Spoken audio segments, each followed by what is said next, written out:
So you finally got the family to Oahu and you're ready to go out on a hike to truly explore the beauty of Hawaii. But you have a family now and you don't know which hike to choose. A whole slew of new questions kind of emerge. You know, where are the restrooms? Is the hike stroller friendly? Is it sunny? Is it wet? Is it both? Did we pack reef safe sunscreen? Today, we are unpacking 5 Oahu hikes that are kid-friendly, what to know, what to bring, and how to explore Hawaii as a responsible visitor. So let's go. Welcome to Hawaii's Best podcast, where we help you prepare for your next trip to Hawaii. Discover the experiences, businesses, and stories that make Hawaii the Aloha State. And now, your host, Brian Murphy. Aloha and welcome to another episode of Hawaii's Best, where we help prepare you for your next trip to Hawaii.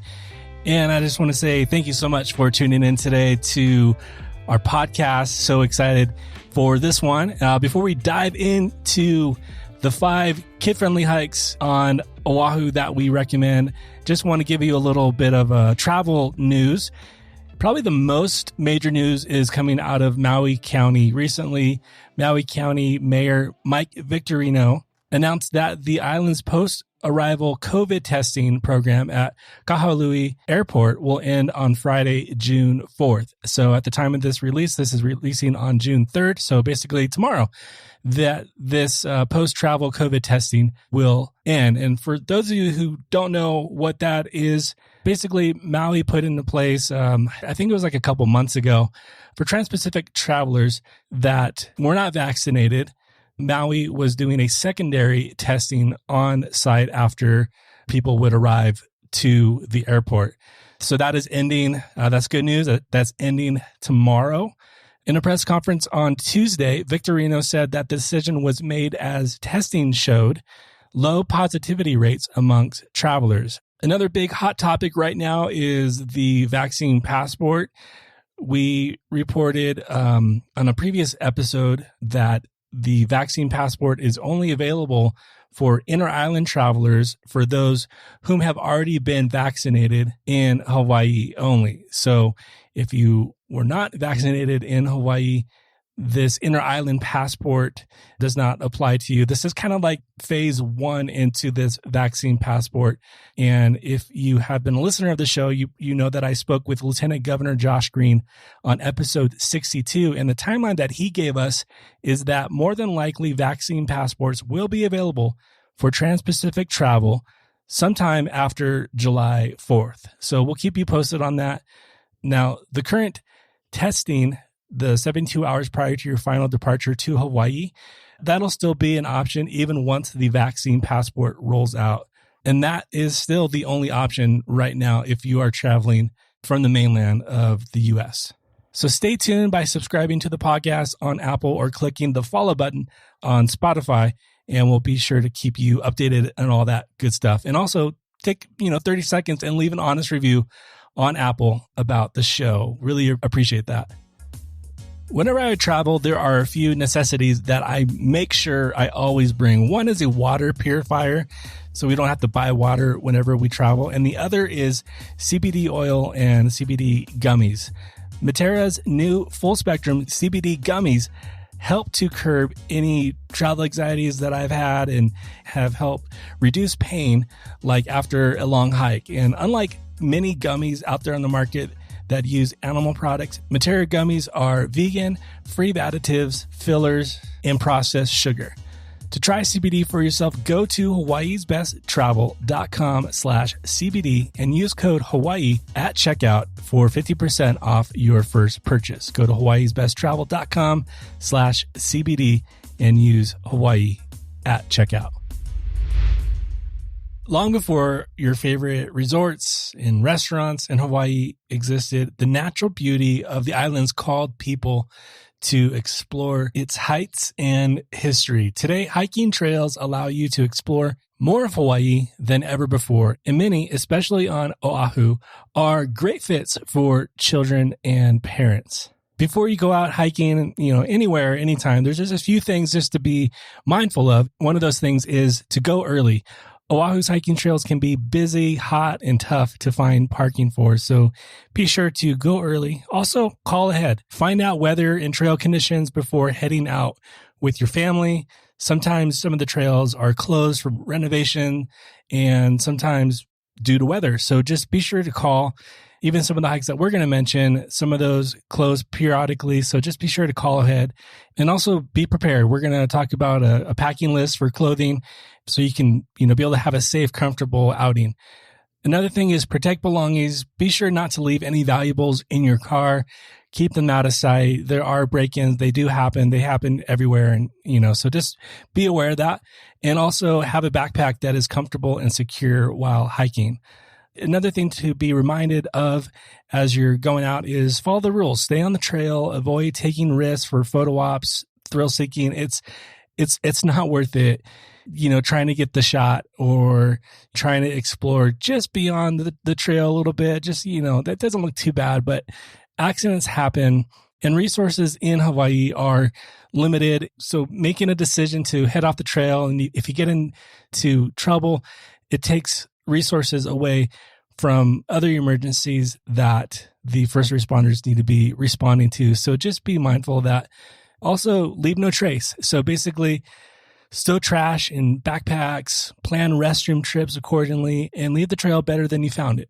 Probably the most important thing to know before you head out is simply know your limits. And not just your limits, but your family's limits too. Though these hikes are some of the more, quote, family-friendly hikes on Oahu, they can still be challenging and require physical endurance. So please know your limits. Some of these hikes that we're going to talk about are kind of moderate hikes that are probably better for older families, kids who are a little bit older in age.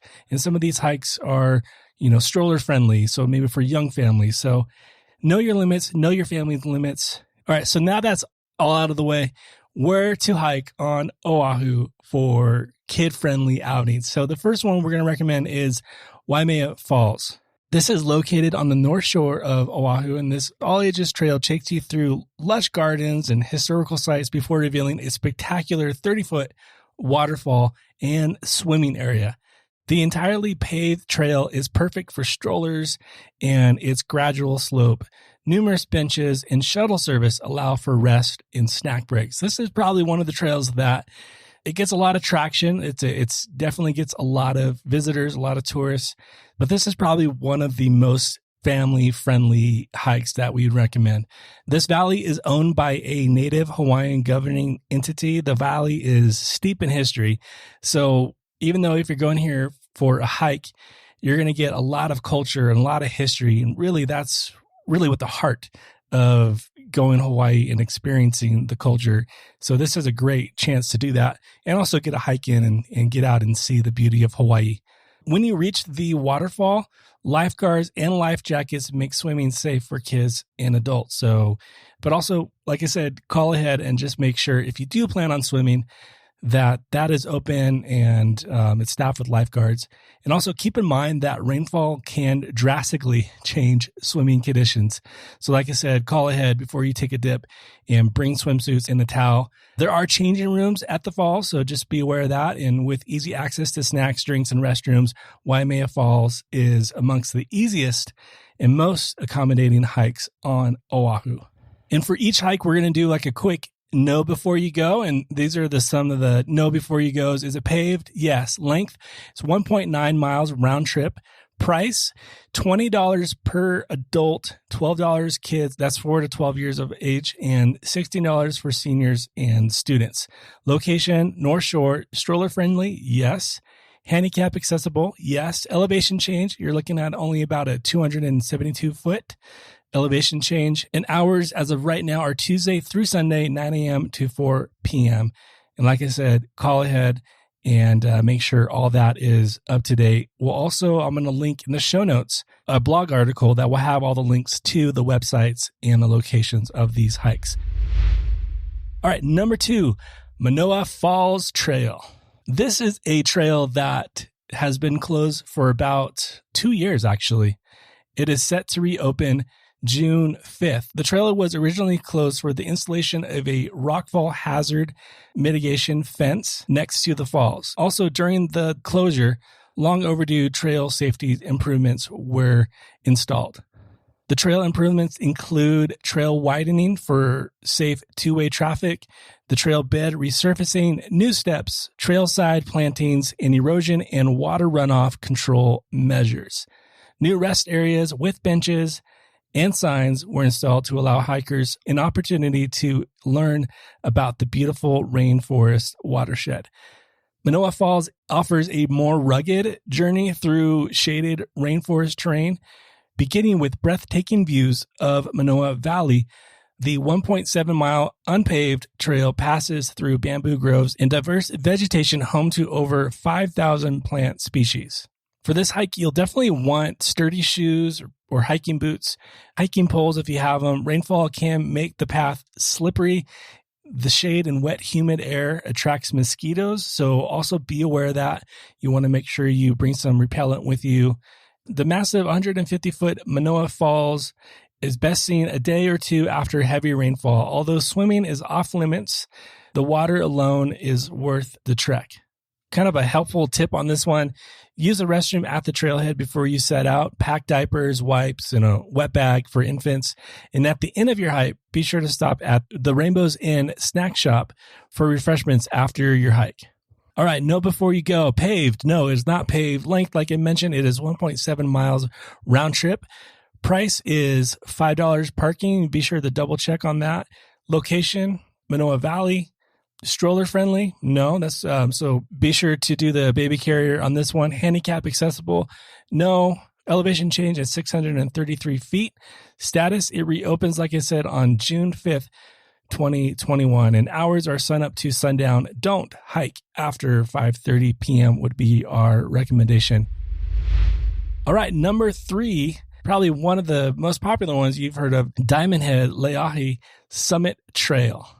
Situated just east of Waikiki, Diamond Head is Hawaii's most recognizable natural landmark. This moderate trail cuts through 350 acres filled with wide-spanning views of inland Oahu, Waikiki Beach, and the Pacific. Among the best places to take in those views are from 2 pillboxes built in 1908 and refitted after World War II. Families often find that this is a good spot to rest atop of the pillboxes, but just be mindful of high winds and the sun. This is a sunny, hot hike, so bring along hats and reef-safe sunscreen. This is another hike that may be on the tougher side for younger kids, so just know your family's limits on this one. It is almost like full sun, so just be aware of that. The only restroom sits at the trailhead, and the hike includes about 173 steps, which can be especially tiring for young ones. So be mindful of that. All right, here we go. The know before you go. Paved, partially. Length, 1.6 miles round trip. Price, it's $5 entrance fee per person, plus $10 parking per vehicle. Location, Diamond Head Crater. Stroller friendly? No. Handicap accessible? No. Elevation change, 452 feet. Status, it is currently open. And hours are daily 6 a.m. to 6 p.m. And the last entrance is at 4:30 p.m. Gates lock at 6 p.m. Number 4 is probably, personally, my family's favorite hike on Oahu, and that is the Makapuu Point Lighthouse Trail. With unparalleled views of Oahu's southern eastern coastline, Makapuu paved trail allows for strollers, and his constant uphill incline also offers a nice workout. It's well worth it. You'll see Sandy Beach and Cocoa Head Crater as you set off.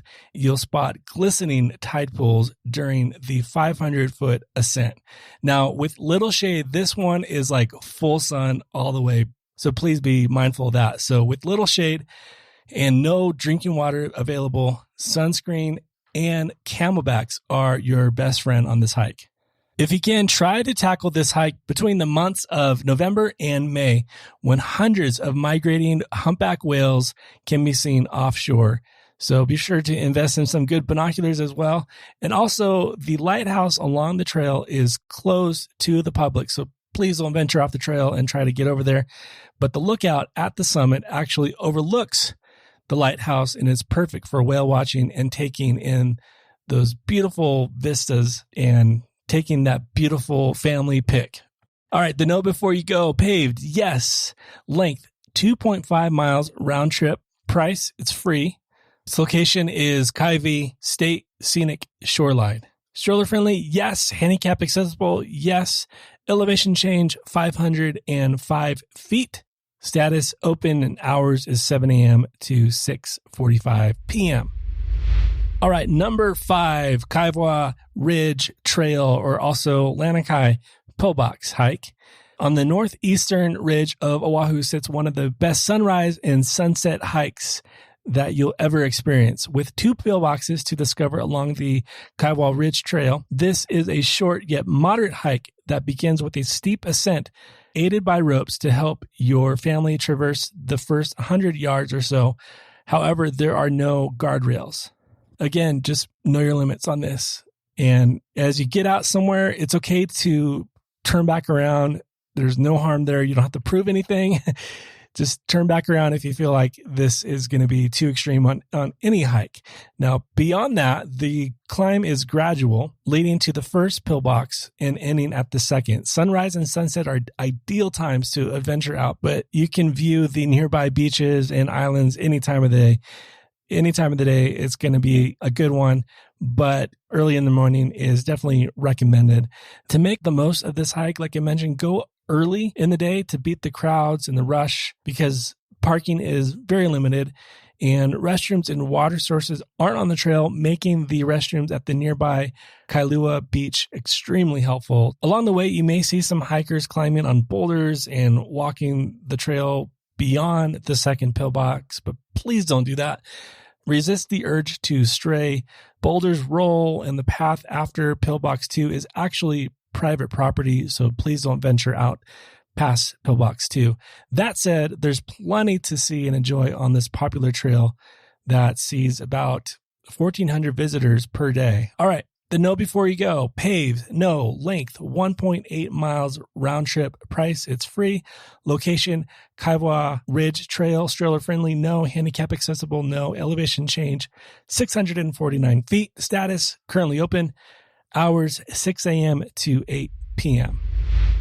All right, now here is a quick list of what to bring, what to pack for your hikes. And like I mentioned, I'll make all this available in the link below to a blog post that will have even more info and this list that you can print out. Clothes, you want light, comfy clothes, hats for shade, swimsuits and towels if you plan on doing the Waimea Falls hike, comfy, sturdy walking shoes or hiking boots for unpaved and steep muddy trails, foldable, compact backpack, and the packing list within that backpack would be reef safe sunscreen. Lotion is better than aerosol can and also is carry-on friendly. Water, Camelback or water bottles, like stainless steel water bottles, mosquito repellent, spray or wipes, light and healthy filling snacks, phone, camera with plenty of memory to take all those pictures and videos, flashlight for sunrise hikes, first aid kit, hand sanitizer, Band-Aids, and Neosporin, wet wipes, Ziploc bags for trash, and whatever else you want to bring on with you. One of the things I definitely do not recommend is bringing like one of those portable Bluetooth speakers. That just can ruin an experience for someone who's trying to like take in the nature and beauty of Hawaii, and you know you're bumping like BTS on the way up or something like that. So please just be considerate of that. All right. I know that was a lot to take in at one time, but just thank you so much for hanging all the way to the end of our 5 kid-friendly hikes. And to get all the info for this episode, go to hawaiisbesttravel.com/episode 64, and we'll have this whole blog post there and list ready for you. So be sure to check that out. And again, if you made it this far, totally appreciate you and your time, your valuable time. If you found any value in this episode, please, if you're listening on Apple Podcasts, take 30 seconds, leave a rating and review. That would help out the show so much and help people just like you be able to find this conversation about Hawaii. Well, again, thank you so much for your time. And until next time, be well. Aloha. Thanks for listening to Hawaii's Best podcast. To stay up to date on future episodes, be sure to subscribe. For more information to help you plan your next trip to Hawaii, visit hawaiisbesttravel.com.